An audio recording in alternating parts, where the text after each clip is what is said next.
Nandito, play. Tusang arestuhin ng House of Representatives ang ilang opisyal ng OVP matapos hindi dumalo sa pagdinig ng House Good Government and Public Accountability. Ayon kay House Deputy Speaker J.J. Suarez, hindi katanggap-tanggap ang mga dahilan ng mga ito. Alam nyo, hindi katanggap-tanggap kasi ang utak ninyo bias na, may malis na yung utak ninyo. Narito ang Balitang Pinoy TV.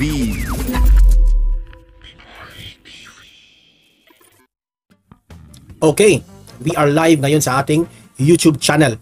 Ang pag-uusapan natin ngayon ay itong contempt order sa pag-aresto inuutos ng Kamara laban dito sa 4 na opisyal ng opisina ng Office of the Vice President. Itong si Suarez, katakataka raw itong mga pag-alis ng Office of the Vice President ng mga officials. Nagdududa siya. Okay? Yan ang hirap sa inyo. You are judging a person o itong mga opisyalis na ito na may ginagawa silang masama. Kaya, dati nang sinabi ng mga taong bayan na kayo po ay bias. Bakit nyo pagbibintangan, bakit nyo bigyan ng malisyosong pag-iisip yung kanilang pag-alis? May kinaugnayan yun sa activity ng Office of the Vice President. Yan ang hirap sa inyo sa totoo lang, yan ang hirap sa inyo. Bias na kayo, hindi pa nagsimula ang hearing, bias na kayo. 'Di ba? So yun lang po ang ating pag-uusapan mamaya. Pero bago natin ito itatalakay, bago ko ipapakita itong mga video na ito, help me po na i-like muna at i-share itong video na ito para guys kakalat ito sa taong bayan. Okay, sabay-sabay nating i-like muna at i-share itong video natin, Facebook at YouTube. 1, 2, 3, go. Okay, like and share para maraming makalam. And also guys, paki-subscribe at paki-follow ito para lagi kayong updated sa mga balita na kagaya nito. At ma-notify ang inyong mga cellphones kung meron tayong breaking news. Okay? So, kagaya nito, breaking news ito. So, sabay-sabay natin i-follow, i-subscribe, Facebook at YouTube. Ready? Follow, subscribe. 1, 2, 3, go! Ayan, thank you very much. Okay? So, punta tayo dito sa next nating balita. Na itong si Vice President Sara Duterte, nalulungkot po sa nangyari kahapon sa ginagawa ng Tuwadcom sa kanyang mga officials, mga opisyalis niya sa Office of the Vice President. Okay? So, heto po yung balita. Okay, panoorin po natin. Play. Inamin ni Vice President Sara Duterte na masama ang kanyang loob dahil sa panggigipit na ginagawa ng mababang kapulungan ng Kongreso sa mga executive ng Office of the Vice President. Ayon kay VP Sara, wala siyang problema kung siya ang iwawalang o isawalang halaga, ngunit masakit umano sa kanya ang pang-aabuso sa mga ordinaryong empleyado. Sa totoo lang, ang kagandahan po nitong leadership ng mga Duterte, mas inuuna pa nila yung kanilang mga tauhan. Sabi pa nga ni VP Sara, walang problema kung ako yung sisiraan nyo. Walang problema kung ako lang ang gigipitin ninyo. Basta, wag lang yung mga... Kasi kawawa po itong mga officials ng Office of the Vice President. Sila yung ginigipit ng Tuwadcom. Itong mga Tuwadcom na ito, mahilig mambuli sa kaya lang nila.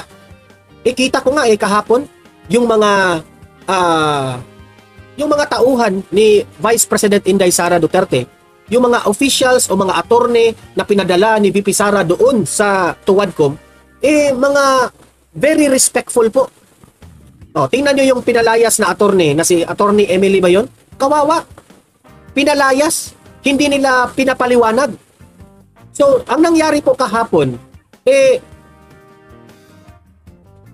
ginigipit nila kasi kaya nilang gigipitin Halos na nga hindi nila pasalitain. Bakit hindi mo alam? Ganyan ba? Paano? Nag-take yan ng oath. Kung ano yung sinasabi nila, nagsasabi lang ng totoo yung mga officials na yun. Bakit nyo gigipitin? In the first place, pinatake ng oath ninyo. Kung nag-take ka ng oath, meaning to say, magsasabi ka pa ng katotohanan. Nagsasabi po sila ng katotohanan, bakit ang init ng ulo ninyo? Bakit hindi nyo pinapaniwalaan? Kung sa ganon, dapat sana nakikinig lang kayo. Hindi kayo pwedeng magbigay ng opinion na sila po ay mali, ganyan. Dapat nakikinig lang kayo. Bahala na kayo kung anong mga tanong ninyo, basta wag kang manghusga. Yan ang hirap ng mga ito Kaya nga magaling itong leadership ng mga Duterte. Kasi always nilang mas gusto pa nila na sila yung masaktan sa mga pangyayari. Wag lang masaktan itong mga tauhan ng mga Duterte. Okay? Pareho si Duterte at si Vice President Inday Sara Duterte. Sabi nga ni Tatay Digong, wag nyo nang patulan yung mga pulis na yan. Hindi yan mga, ano yan, may pamilya yan. Maliit lang ang sweldo niyan, tapos gigipitin nyo pa, kakasuhan nyo pa, kawawa naman. Ako na lang, sabi ni former President Duterte, ako na lang ang gigipitin ninyo. Ganun. Eh, ang hirap nitong gobyernong Marcos na ito, walang awa dito sa mga kapulisan. Kaya nga, meron akong mga kakilalang mga sundalo at mga kakilalang mga kapulisan, sabi nila sa akin, wala talagang silbi si Marcos, sabi nila.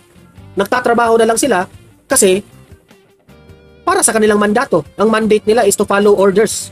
Ito mga sundalo at mga pulis. Oh. Pero sabi nila, wala talaga, walang silbi yung Marcos administration na ito. Yung panahon ni former President Duterte, malakas at sobrang laki po ang moral ng mga pulis at mga kasundaluhan. Eh ngayon, sumusunod na lang sila sa utos na hindi nila gusto kasi wala sila magagawa. Tapos, eto ngayon, si Vice President Inday Sara Duterte nalulungkot kasi kawawa yung mga patuloy. Doon ng OBP. Sinuportahan niya nito ang mga OBP staff na nasa pagdinig at ipinaliwanag ang travel orders ng kanyang mga tauhan. Sinisira lang nila na sinisira yung institusyon, yung integrity ng dignity ng institusyon ng Office of the Vice President, and of course yung mga pangalan ng mga ordinary employees. Doon masakit ang loob ko kasi mga ordinary employees lang ito sila. Sa akin, wala namang problema na sirain niyo ang pangalan ko. Kasi nung pumasok ako sa politika, expected naman na talaga yun. Tama si VP Sara. Nung pumasok siya sa politika, kung ikaw po ay isang politiko-politika, expected na yan na maraming mga kalaban na sisira sa imahe mo. Pero itong mga ordinaryong tao lang itong mga officials ng Office of the Vice President, hindi po sila politika. Bakit nyo gigipitin? Ang sama ng mga ugali nyo dyan, tuwadkom. Diba? Sa politika, siraan talaga yun. Sisirain mo ang kalaban mo para magmukha kang malinis, magmukha kang mabait. Ganun ang usual na strategy. Diba? Tama. Tama si VP Sara in the first place. Ganyan kadumi. Ngayon, itong si Suarez. Ganyan ha, ito na in-example ko nyo kanina. Si Suarez po, dapat sana ikaw na representative o kongresista o kung ano ka man, dapat makikinig ka lang. Nagdududa siya dito sa mga some of the officials ni VP Sara, bakit raw sabay-sabay na pinayagan ni VP Sara na umalis, na tiniming sa araw ng hearing. Paano yung hearing ninyo halos sobra na nga sa 10. Don't you know na itong mga taong ito, may trabaho ito, may mga trabaho ito. Yan ang hirap sa inyo eh. Kuha kayo, invite kayo ng mga witnesses at mga resource person. Hindi nyo na inisip na itong mga taong ito, meron itong mga trabaho. Di syempre, si VP Sara, sabi niya, may trabaho sila. Busy ang kanilang opisina dito sa may binanggit na event itong si VP Sara, yung anniversary. Tapos, magdududa kayo? Pagdududahan ninyo, talagang sinadya ang pag-alis, ganun, ganyan, ganyan. Anong klaseng utak yan? Kayo po dyan ay mag-investigate. Wala po kayong karapatan, hindi po kayo judge, hindi po kayo piskal para kayo po ang manghusga. Kung may letter, may authorization, o kung meron mang tamang kasulatan, hindi naman sila lumabag sa batas, huwag niyong pagdudahan. Hindi ako kongresista ha, hindi ako representative, hindi rin naman ako abogado ha, ako lamang po ay nagmamagaling. Kung tutuusin pa nga, mas magaling pa ako dito sa mga kongresista na ito eh. Common sense lang naman itong sitwasyon na ito. Kaya nga sabi ko sa inyo, ang babaw ng mga utak nitong mga tuwadkong na ito. Pati ako nga, naiintindihan ko na ako normal lang ako. BO-BO nga akong pagkatao pero naiintindihan ko. Pero kung BO-BO ako na pagkatao, mas lalo na siguro itong mga tuwadkom na ito. Sobrang BO na talaga sila. BO talaga kayo. Di ba? Ito. Si Suarez, nagmamagaling na naman dito. Play. Tusang arestuhin ng House of Representatives ang ilang opisyal ng OVP matapos hindi dumalo sa pagdinig ng House Good Government and Public Accountability. Ayon kay House Deputy Speaker J.J. Suarez, hindi katanggap-tanggap ang mga dahilan ng mga ito. Alam nyo, hindi katanggap-tanggap kasi ang utak ninyo bias na, may malis na yung utak ninyo. Pareho kasi anya silang may travel authority na ipinasa bago ang pagdinig. Medyo nakakapagtaka dahil Hindi kapagtaka. Utot mo. pare-parehas silang umalis. May event eh. Paano yan? Mga trabahante itong mga pinai-invite niyo. May mga trabaho ito. Part yan sa mga trabaho nila. Pare-parehas silang may travel order. Pare-parehas silang pinahintulutan na Mga opisyalis ito eh. So sa tingin mo, nagsisinungaling. Sa tingin mo, pinaiiwas. umalis sa araw na may hearing tayo. Kasi yung hearing nyo halos sobra pa nga ng 10 eh. Ang daming hearing ninyo eh. Ang daming useless na hearing ninyo. E di syempre, magpo-conflict yung schedule na yan sa mga hearing ninyo. Kasi nasosobrahan na yung mga hearing ninyo. Yung magpatawag kayo ng hearing 1 beses, 2 beses, okay na yun. Pero kung magpatawag kayo ng 10 beses, sumusobra na nga yung hearing nyo eh. Ang dami ng hearing ninyo. Paano hindi yan magpo-conflict? May mga trabaho. Hindi po ito mga tambay sa kanto, Suarez.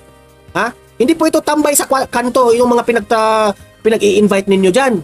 May mga trabaho po itong mga importante. Isip-isip rin, Suarez. Now, it makes me think that there's actually a malicious O opinion mo yan. Kaya it's make me think, man. Opinion mo yan. intent behind all these It's very obvious na they will feed na may kasalanan itong mga taong ito sa pag-aalis. Kasi nakatutok lahat ang media eh.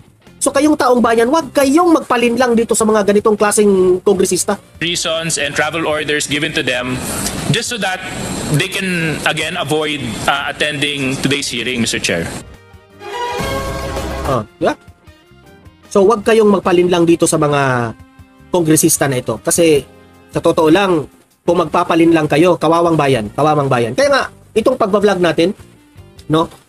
Inaalay ko ito lahat sa taong bayan. Doon lang tayo sa totoo. Huwag na tayong magpasikat. Huwag na tayong yung ibang mga vloggers dyan, sina Mike Abe, yung mga bangag vloggers, yung mga tambalos-los vloggers. Balita ko di umano, bayad yun. Di ba? Di tayo dito, doon lang tayo sa totoo. Sabi ni Duterte, kapag nasa katotohanan ka lang, hindi ka magkakaproblema. Yun lang. Yun ang sabi ni Tatay Digong. Okay, so yun lang po ang pag-uusapan natin ngayon.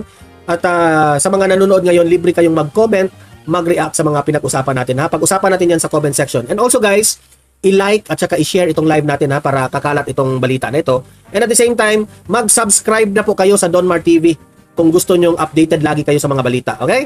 Maraming salamat sa mga audience natin ngayon na mga nanonood at sa mga moderators natin na mga tumutulong dito sa ating channel. Sina Ma'am MJ, H. Liza, sina Sel Pingaw, yung ating mga bagong moderators, Rodel Don, ayan. Sino pa ba? Nelski Vlog, ayan.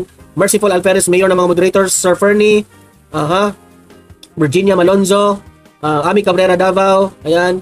Merciful Alferez, yung ating mayor, Virginia Malonzo, sino pa bang nandito? Bless Nenny Vlog, thank you very much. Greta Melones, thank you so much, Yun, mga binabanggit kong mga Merna Magno, thank you. Ami Cabrera, okay? So guys, see you in my next video. And kayo nga pala yung aking inspirasyon para ilahad sa inyo ang aking opinion sa mga nangyayari ngayon sa mundo ng politika sa Pilipinas. Okay? See you in my next video. See you in my next vlog. Have a great day. Have a great night. And God bless po sa ating lahat. Mabuhay ang Pilipinas. Bye-bye. Ito na nga mga kabalita. Ano na ang masasabi nyo patungkol sa balitang ito? Please comment down below mga kabalita. Pag-usapan natin yan sa comment section. At kung di ka pa nakasubscribe sa ating channel, baka naman